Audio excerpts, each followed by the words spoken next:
Hello बच्चों, मैं लखन सैनी राजस्थान सरकार और वेदांता के CSR इनिशिएटिव ई कक्षा में आप सबका स्वागत करता हूं, जिसके टेक्निकल पार्टनर हैं मिशन ज्ञान।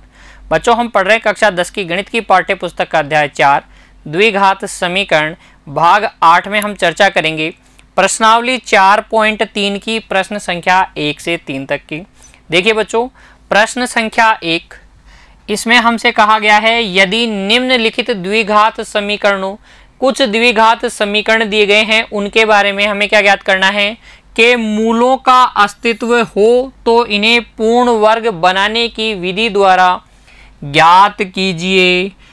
हमें दी गई है द्विघात समीकरण ax² plus bx plus c बराबर 0 के रूप की समीकरण, जहां a का मान कभी भी 0 नहीं हो सकता। इस रूप की समीकरणें हमें दी गई है। हमें पहले ज्ञात करना है कि इसके हल अर्थात मूलों का अस्तित्व है या नहीं। कैसे ज्ञात करते हैं?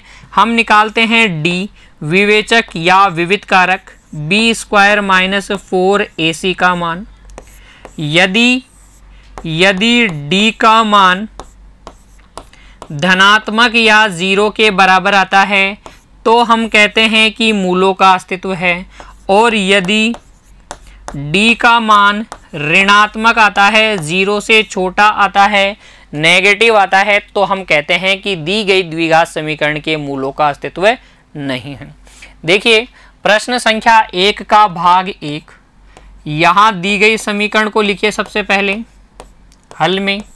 तो समीकरण हमें दी गई है 2x² माइनस 7x प्लस 3 बराबर 0, ax² plus bx plus c बराबर 0 से तुलना करके abc के मान निकाल लीजिए। लिख दीजिए यहाँ a x² का गुणांक 2 है, b x का गुणांक -7 है तथा c अचर पद कितना है 3। क्योंकि विवेचक या विविध कारक d का सूत्र होता है b² माइनस 4ac, जो कि हमें यहाँ कितना मिलेगा, b का मतलब -7 का स्क्वायर माइनस 4, a की जगह लिखेंगे 2 और c का मान कितना है 3। ये हो जाएगा 49 माइनस 4 दूनी 8, 8 या 24, 49 माइनस 24 कितना होता है 25। क्या d जो है धनात्मक आया है? क्या 0 से बड़ा आया है? d का मान धनात्मक है, अतः समीकरण 2x² माइनस 7x प्लस 3 बराबर 0 के मूलों का अस्तित्व है। और यदि अस्तित्व है बच्चों, अस्तित्व है, तो हमें वे मूल ज्ञात करने हैं पूर्ण वर्ग विधि से। आइए ज्ञात करते हैं। विधि कौन सी लगाएंगे? पूर्ण वर्ग विधि। और पूर्ण वर्ग विधि में हम क्या करते हैं? पूर्ण वर्ग विधि में देखिए समीकरण को लिख लीजिए पहले 2x² minus 7x, 2x² minus 7x plus 3 बराबर 0। इस विधि में हम करते हैं सबसे पहले x² के गुणांक का भाग। तो देखिए पूरी समीकरण को जब हम x² के गुणांक अर्थात 2 से भाग देते हैं तो हमें मिलता है x² माइनस 7/2x प्लस 3/2 बराबर 0। फिर क्या किया जाता है? अचर पद का पक्षांतरण, प्लस के 3/2 को दूसरी तरफ पक्षांतरित कर दीजिए, x² माइनस 7/2x बराबर माइनस में 3/2 मिल जाएगा। फिर हम क्या करेंगे? x के गुणांक के आधे का वर्ग दोनों ओर जोड़ देंगे। तो लिख देते हैं x के गुणांक के आधे का वर्ग दोनों ओर जोड़ने पर x का गुणांक देखिए यहाँ कितना है, -7/2 है ना। इस समीकरण में x का गुणांक -7/2 है। इसका आधा कीजिए अर्थात इसको 1/2 से गुणा कर लीजिए, -7/4 आएगा।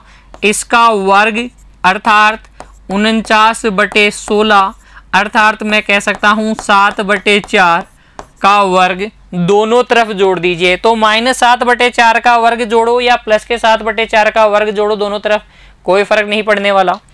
जोड़ दीजिए, देखिए x² -7/2x, इस साइड भी हम जोड़ देंगे 7/4 का वर्ग, और दूसरी साइड -3/2 की तरफ भी हम जोड़ देंगे 7/4 का होल स्क्वायर। इसको देखिए ध्यान से तो आपको दिखेगा x का स्क्वायर -2 गुणा x गुणा 7/4 प्लस 7/4 का होल स्क्वायर, और इधर आपको मिल जाएगा -3/2 प्लस 7 का स्क्वायर 49, 4 का square 16। a² -2ab plus b² दिख गया। तो क्योंकि a² -2ab प्लस b² बराबर होता है a माइनस बी का होल स्क्वायर, इसलिए ये जो समीकरण है x² -2 × x × 7/4 प्लस 7/4 का होल स्क्वायर, इसको मैं लिख सकता हूँ x -7/4 होल स्क्वायर, और बराबर में देखिए एलसीएम ले लीजिए, 2 और 16 का एलसीएम आ जाएगा 16, ये हो जाएगा -24 प्लस 49। -24 प्लस 49 क्यों, 2 का भाग लगाइए एलसीएम में 8 बार जाएगा, 8 को -3 से गुणा करोगे माइनस का 24 आ जाएगा। 16 का एलसीएम में भाग लगाएंगे 1 बार जाएगा, 1 को 49 से गुणा करोगे 49 ही आ जाएगा, ठीक है ना। तो यहाँ से हमें मिल गया फिर x -7/4 का होल स्क्वायर बराबर 25/16। अब हम क्या करेंगे, दोनों ओर वर्गमूल ले लेंगे, तो लिख भी देते हैं इस बात को, दोनों ओर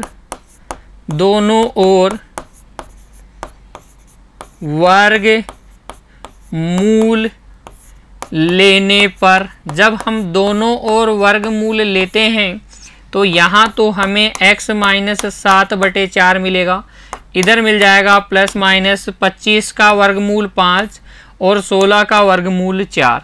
यहाँ से x बराबर ये माइनस का 7/4 इधर जाके प्लस का 7/4 हो जाएगा, ये प्लस माइनस 5/4। एलसीएम ले लीजिए, x बराबर आ जाएगा 7 प्लस माइनस 5/4। अब अगर आप प्लस का चिन्ह लें और माइनस का चिन्ह लें तो x के 2 मान प्राप्त होंगे। देखिए, अतः x बराबर 7 प्लस 5/4 या x बराबर 7 माइनस 5/4,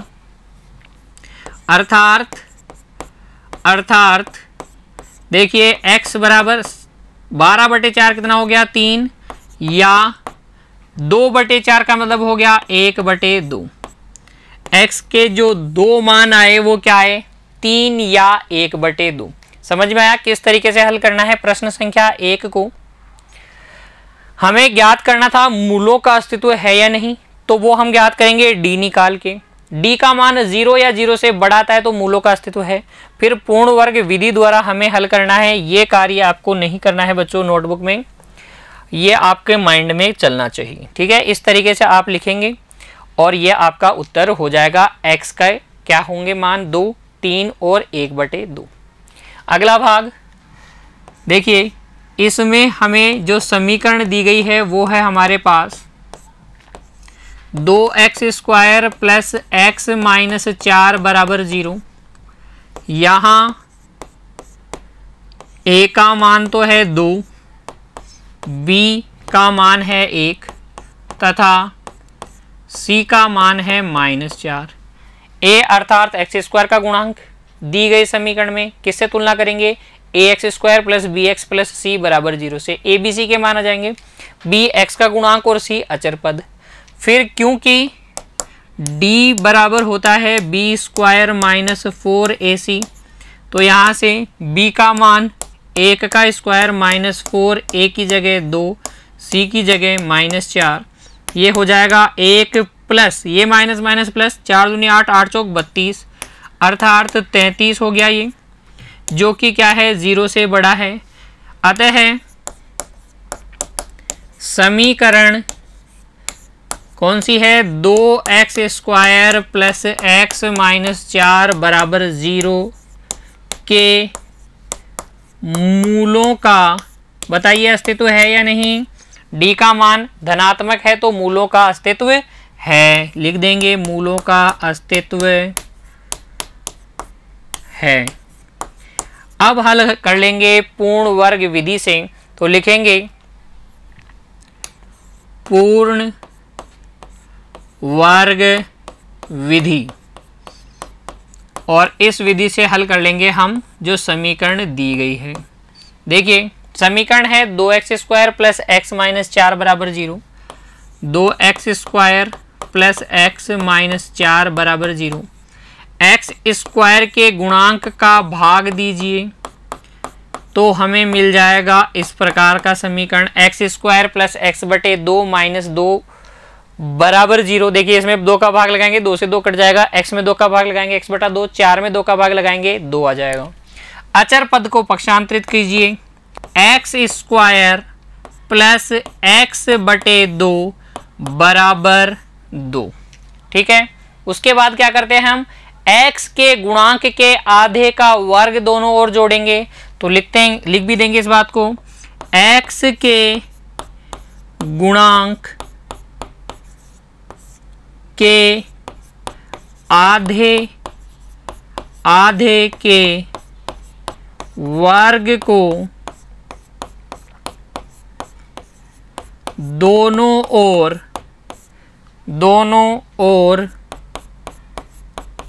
जोड़ने पर यहाँ x का गुणांक कितना है 1/2, उसका आधा करेंगे तो 1/2 से गुणा कर लीजिए 1/4 आ जाएगा। इसका वर्ग दोनों तरफ हमें क्या करना है, जोड़ना है। तो देखिए हमें मिल जाएगा x² प्लस x बटे 2 प्लस 1/4 का होल स्क्वायर बराबर 2 प्लस 1/4 का होल स्क्वायर। यहाँ से हमें मिल गया x प्लस 1/4 का होल स्क्वायर, क्योंकि देखिए जब हम इसका होल स्क्वायर ओपन करेंगे a प्लस बी के होल स्क्वायर से तो यही मिलेगा। इसको मैं ये लिख सकता हूँ, और यहाँ हम लिख देंगे 2/1 प्लस 1/16। लघुत्तम ले लीजिए, ये हो जाएगा x प्लस 1/4 का होल स्क्वायर, लघुत्तम आ गया 16, ये हो गया 32 प्लस 1। फिर हम क्या करते हैं, दोनों ओर वर्गमूल लेते हैं, तो लिखेंगे दोनों ओर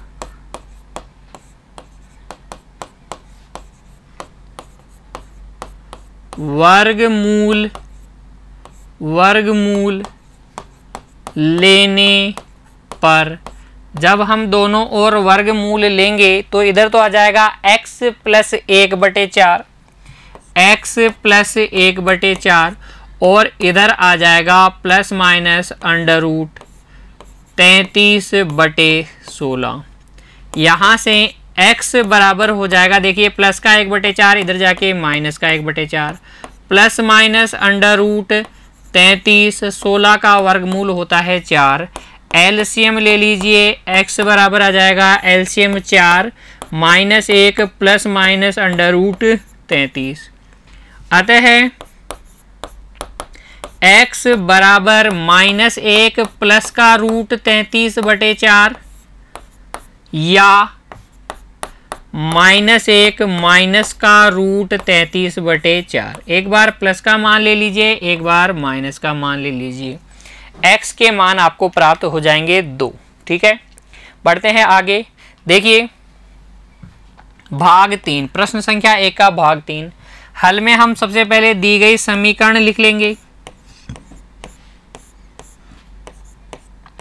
4x² plus 4 under root 3x plus 3 बराबर 0। फिर ABC के मान लिख लेंगे। यहाँ A बराबर कितना है 4, B बराबर कितना है 4 अंडर रूट 3 तथा C बराबर कितना है बच्चों 3। क्योंकि D बराबर होता है B² माइनस 4AC। D का नाम क्या है बच्चों, द्विघात समीकरण का विवेचक या विविध कारक। तो D बराबर B² माइनस 4AC का मान निकालिए यहाँ से। B का मान देखिए 4 अंडर रूट 3 का होल स्क्वायर माइनस 4, A की जगह 4 और C की जगह 3। तो ये हो जाएगा 4 चौक 16 गुणा 3 माइनस 4 चौक 16 गुणा 3 कितना हो गया 48। 48 माइनस 48 कितना 0। 48 माइनस 48 0। क्योंकि D का मान D बराबर आया है 0, अतः दी गई समीकरण कौन सी है 4x² plus 4 under root 3x plus 3 बराबर 0 के मूलों का बताइए, सोचिए बच्चों, अस्तित्व है या नहीं। D का मान ऋणात्मक होता है तब अस्तित्व नहीं होता है, 0 हो या धनात्मक हो अस्तित्व होता है। तो मूलों का अस्तित्व है, मूलों का अस्तित्व है। अब हम हल कर लेंगे पूर्ण वर्ग विधि द्वारा। तो लिखेंगे पूर्ण वर्ग विधि, और पूर्ण वर्ग विधि से हम हल करते हैं दी गई समीकरण को। देखिए समीकरण है हमारे पास 4x² plus 4 under root 3x plus 3 बराबर 0। 4x² plus 4 under root 3x plus 3 बराबर 0। पूर्ण वर्ग विधि में x² के गुणांक को 1 बनाते हैं या x² के गुणांक का भाग लगाते हैं, एक ही बात है। 4 का भाग लगाएंगे गुणांक 1 बन जाएगा।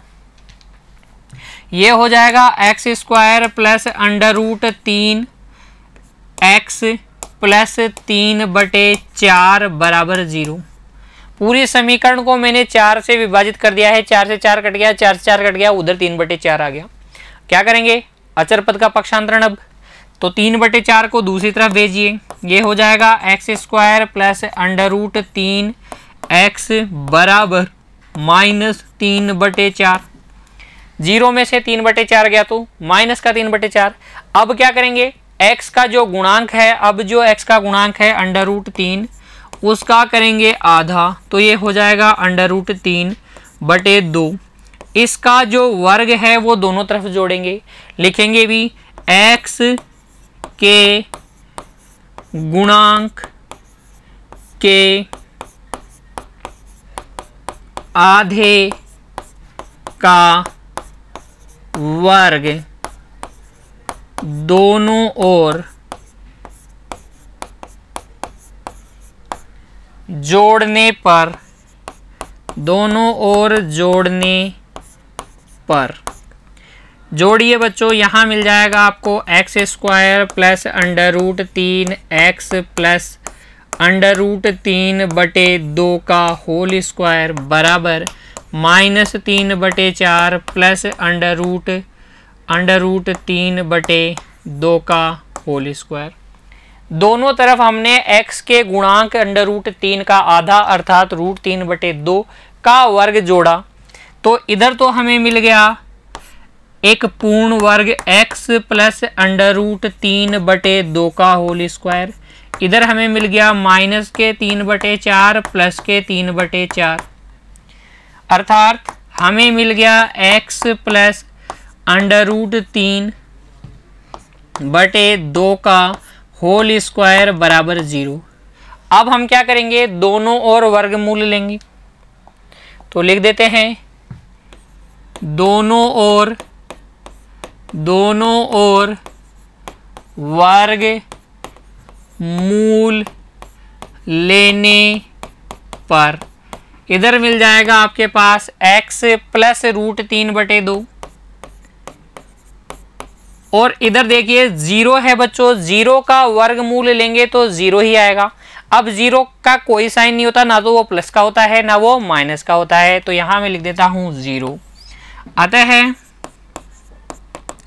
x बराबर -√3/2 और दूसरा मान भी क्या आएगा इसका, -√3/2 ही आएगा।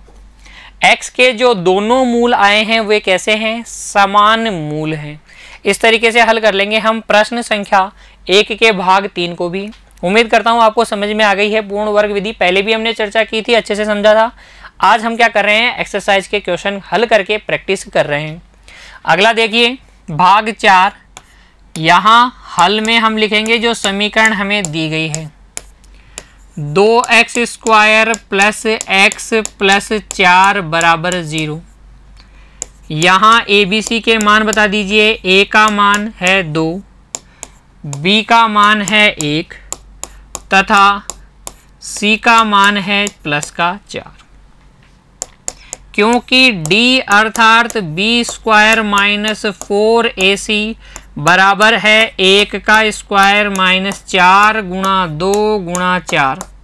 ABC के मान रख दिए यहाँ पर, तो ये आ गया 1 - 4 दूनी 8, 8 चौक कितना बच्चों 32, कितना आ जाएगा -31 और माइनस की संख्या 0 से छोटी होती है। D का मान ऋणात्मक आया है, अतः समीकरण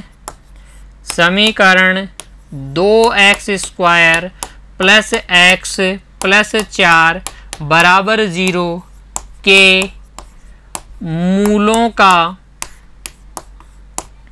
मूलों का अस्तित्व नहीं है, इसके मूलों का अस्तित्व नहीं है। तो हमें ज्ञात नहीं करने, हमें सिर्फ उन समीकरणों के हल ज्ञात करने हैं जिनके मूलों का अस्तित्व है। यहाँ इस समीकरण के मूलों का अस्तित्व नहीं है, काल्पनिक मूल होंगे इसके, अतः हमें ज्ञात नहीं करना। तो ये था प्रश्न संख्या 1। उम्मीद करता हूँ चारों के चारों भाग आपने अच्छे से हल किए हैं, मेरे साथ समझ में भी आया आपको। बढ़ते हैं आगे प्रश्न संख्या 2 की ओर। देखिए प्रश्न संख्या 2 में हमें क्या कहा गया है, उपर्युक्त प्रश्न संख्या 1 में, जो प्रश्न संख्या 1 में दिए गए द्विघात समीकरण है ना, उन द्विघात समीकरणों के मूल द्विघाती सूत्र का उपयोग करके ज्ञात कीजिए। तो जो प्रश्न संख्या 1 में समीकरण हमें दिए गए थे उनके मूल हमें ज्ञात करने हैं द्विघाती सूत्र का प्रयोग करके। क्या है द्विघाती सूत्र, समीकरण होती है ax² + bx + c = 0 के रूप की, तब x बराबर होता है -b ± √b² - 4ac/2a। ये क्या है हमारे पास, श्रीधर आचार्य सूत्र या द्विघाती सूत्र, दोनों ही नाम से हम इस सूत्र को जानते हैं बच्चों। इस सूत्र का प्रयोग करके हमें प्रश्न संख्या 2 को हल करना है। प्रश्न संख्या 1 में जो समीकरणें हमें दी गई थी वो कौन कौन सी थी, देखिए पहली जो समीकरण थी वो हमारे पास थी 2x² - 7x + 3 = 0। तो हल में हम समीकरण को ही लिखेंगे। सबसे पहले तो 2x² - 7x + 3 = 0। फिर लिख लेंगे यहाँ a बराबर है 2, b बराबर है -7 तथा c बराबर है 3। c बराबर कितना है 3, क्योंकि द्विघाती सूत्र से x बराबर होता है -b ± √b² - 4ac/2a। इसलिए यहाँ x बराबर हो जाएगा -b की जगह -7 प्लस माइनस की जगह plus minus under root B square minus 4ac minus के 7 का स्क्वायर माइनस 4, ए का मान 2 और सी का मान 3 बटे 2a का मान कितना है बच्चों 2, ए का मान है 2। तो यहाँ से x बराबर हमें मिल जाएगा 7 प्लस माइनस 5 बटे 4। देखिए 49 माइनस 24 25 होगा, 25 का वर्गमूल लोगे तो 5 आ जाएगा। अब एक बार धनात्मक चिन्ह ले लीजिए और एक बार ऋणात्मक चिन्ह ले लीजिए। अतः x बराबर 7 प्लस 5 बटे 4 अर्थात 3, 12 बटे 4 3, या x बराबर 7 माइनस 5 बटे 4, 2 बटे 4 का मतलब हो गया 1 बटे 2। x के दो मान आ गए 3 या 1 बटे 2।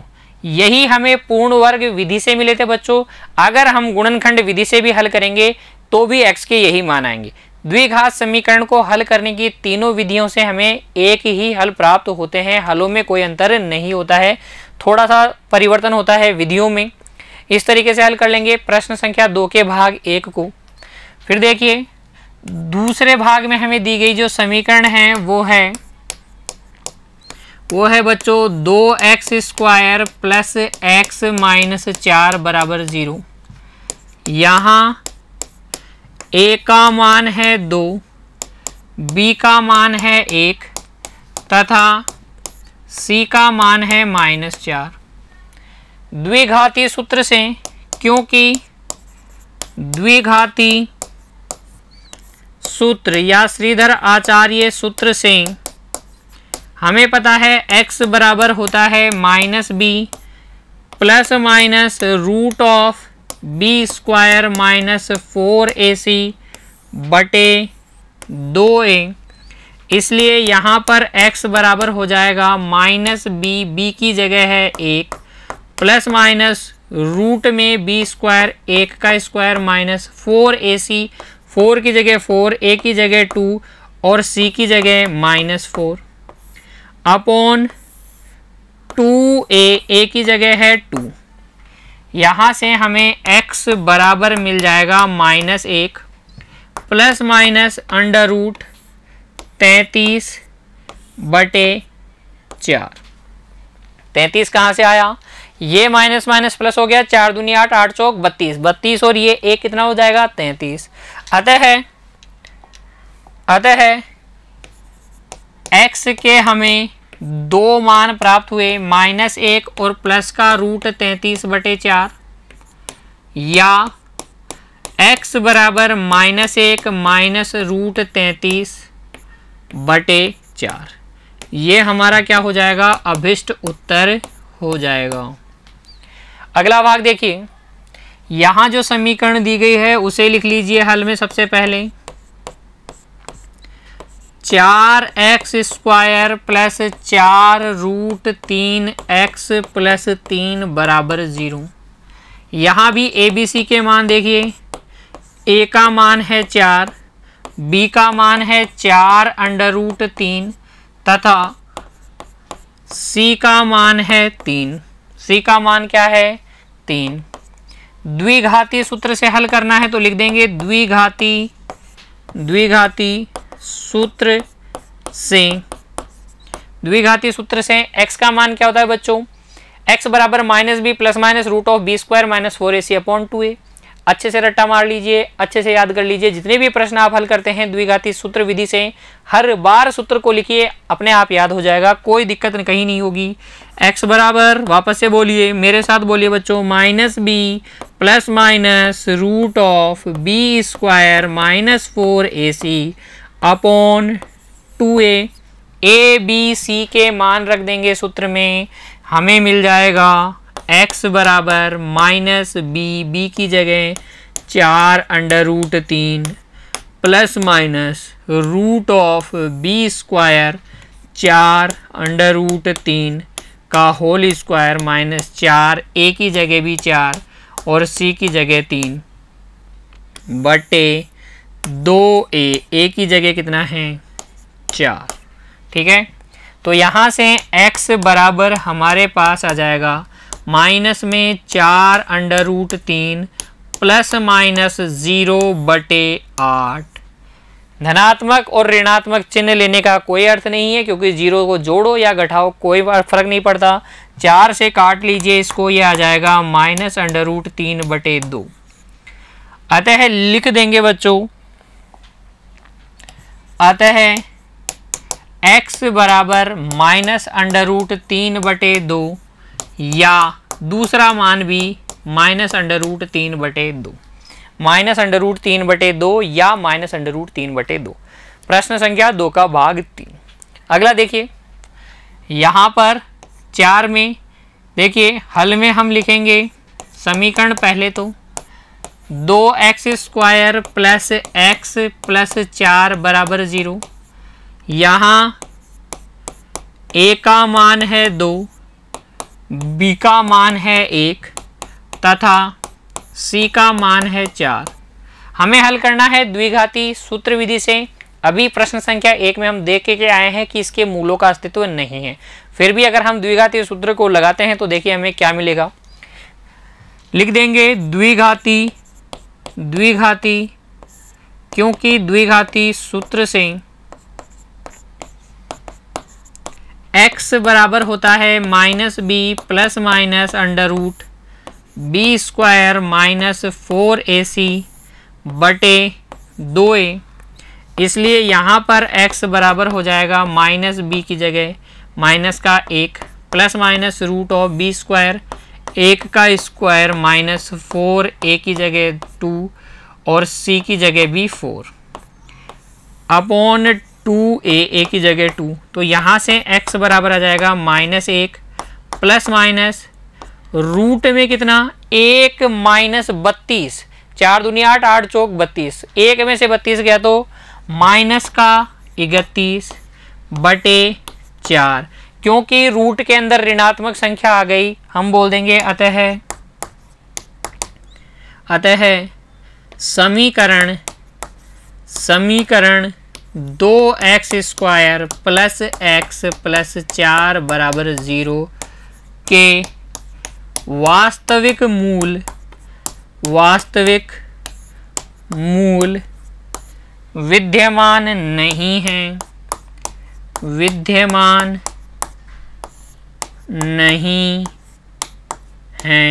वास्तविक मूल विद्यमान नहीं है। इस तरीके से हल कर लेंगे प्रश्न संख्या 2 को बच्चों। देखते हैं अगला प्रश्न, प्रश्न संख्या 3।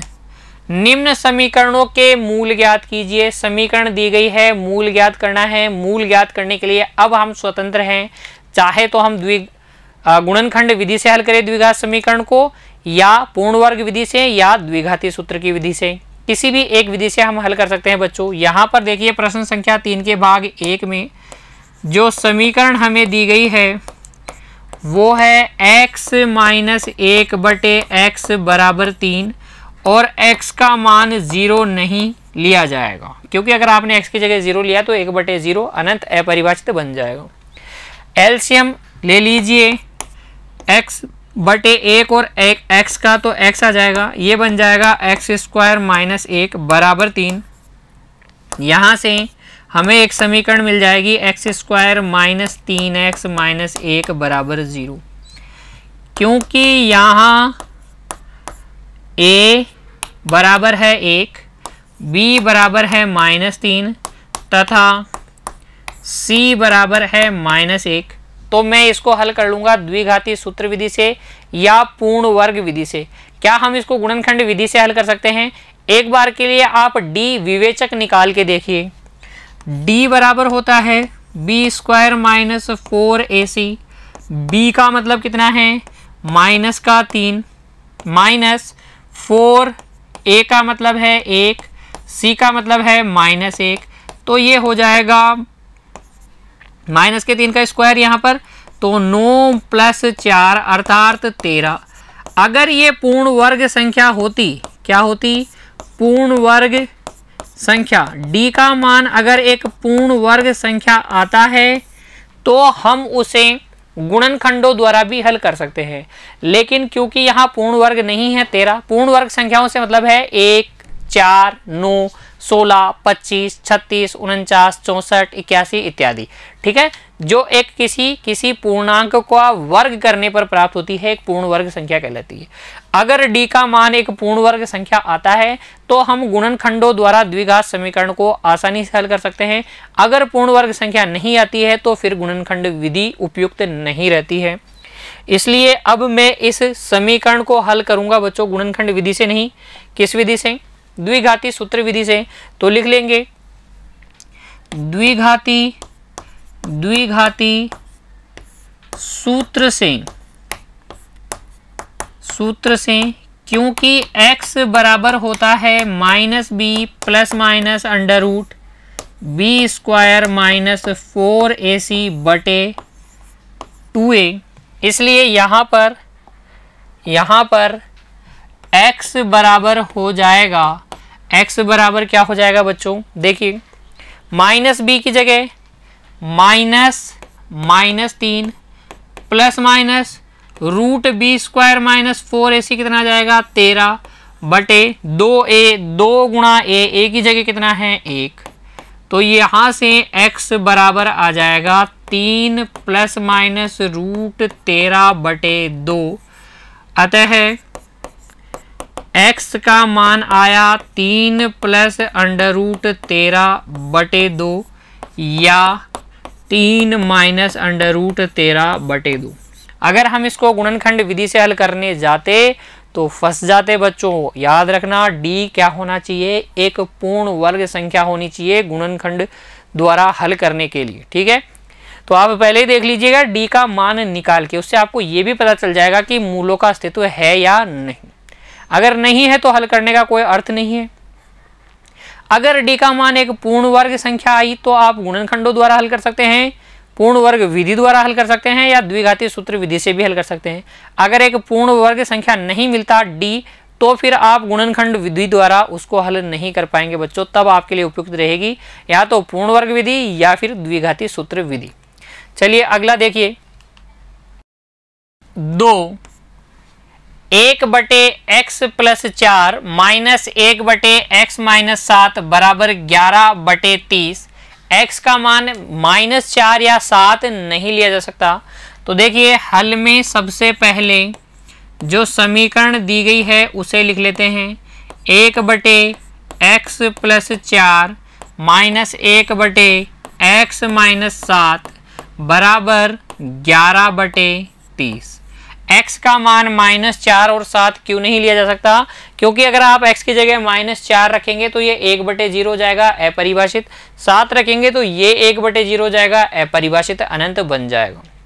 हल करते हैं बच्चों। सबसे पहले ले लेंगे एलसीएम x प्लस 4 और x माइनस 7 का, तो ये हमारे पास एलसीएम आ जाएगा। इसका भाग लगाइए, x माइनस 7 बचेगा जिसको 1 से गुणा करके लिख देंगे।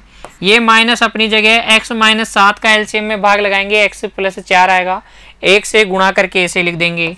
तो ये आ जाएगा x प्लस 4 बराबर में है 11 बटे 30।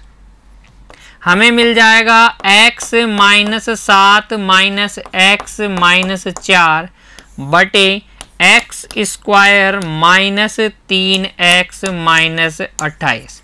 इन दोनों को गुणा कर लीजिए, ये आ जाएगा।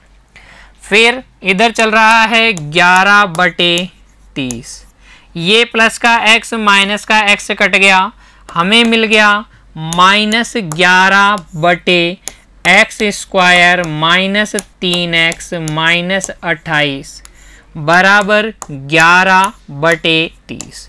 ये 11 से ये 11 भी कट गया, इधर आ गया -1। अब हम क्या कर लेंगे? वज्र गुणा। तो लिखेंगे बच्चों वज्र गुणा करने पर ये तो देखिए x square minus 3x minus 28 तो 1 से गुणा होगा, इधर 1 से गुणा हो जाएगा x square minus 3x minus 28 और ये प्लस का 30 इस माइनस के 1 से गुणा होके माइनस का 30 हो जाएगा।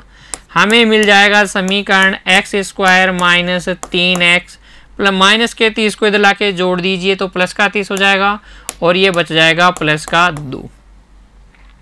यहाँ पर भी a b c के मान लिख लेते हैं हम। यहाँ a का मान है 1, b का मान है -3 तथा c का मान कितना है 2। अब देखिए d का मान निकाल के देख लेते हैं, क्योंकि d बराबर होता है b square minus 4ac। b square का मतलब -3 का स्क्वायर माइनस 4, a की जगह 1, c की जगह 2। ठीक है, b स्क्वायर कितना हो गया 9 माइनस 8 कितना आया 1, जो कि क्या है एक पूर्ण वर्ग संख्या है। चाहे तो अब हम इसे गुणनखंड विधि से भी हल कर सकते हैं, पूर्ण वर्ग विधि से भी, या द्विघाती सूत्र की विधि से भी। क्योंकि मैंने b स्क्वायर माइनस 4ac का मान निकाल लिया है ऑलरेडी, इसलिए कौन सी विधि आसान पड़ेगी, द्विघाती सूत्र विधि। तो लिखेंगे द्विघाती सूत्र से x बराबर क्या होता है बच्चों, -b plus minus root of b square minus 4ac upon 2a। अतः x बराबर हो जाएगा माइनस b की जगह कितना है, b की जगह है -3 plus minus root of b square minus 4ac का मतलब हो गया 1, b स्क्वायर माइनस 4ac का मतलब हो गया 1 बटे 2a का मतलब 2 गुणा 1। तो x बराबर आ जाएगा 3 प्लस माइनस 1 बटे 2। अब एक बार प्लस का चिन्ह ले लें, एक बार माइनस का चिन्ह ले लें। अतः x बराबर हो जाएगा 3 प्लस 1 बटे 2, अर्थात x बराबर कितना आ जाएगा 2, या x बराबर हो जाएगा 3 माइनस 1 बटे 2, अर्थात x बराबर 1। 2 बटे 2 कितना हो जाएगा 1। x के दो मान आ जाएंगे, x बराबर 1 और x बराबर 2। इस प्रकार हम हल कर लेंगे प्रश्नावली 4.3 के प्रश्न संख्या 1 से 3 तक। उम्मीद करता हूं बच्चों तीनों प्रश्न आपको समझ में आ गए हैं। आप पुनः सभी इन प्रश्नों की एक बार दोबारा से प्रैक्टिस करेंगे। खुश रहिए बच्चों, मिलते हैं अगली क्लास में। धन्यवाद।